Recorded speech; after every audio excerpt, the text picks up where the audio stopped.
చూసి over action చేయము guys. మేము దగ్గరికి వచ్చేసాము మోస్ట్లీ.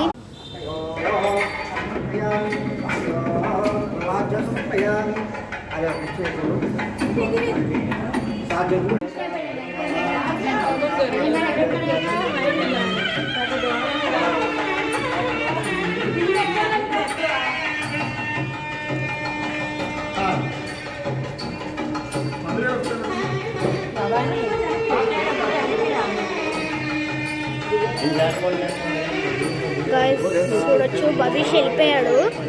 పడుకుంటానని నిద్ర వస్తుందని వెళ్ళిపోయాడు గాయస్ భవిష్. అయితే నేనే ఉన్నా వీడియో హారతిస్తున్నాను.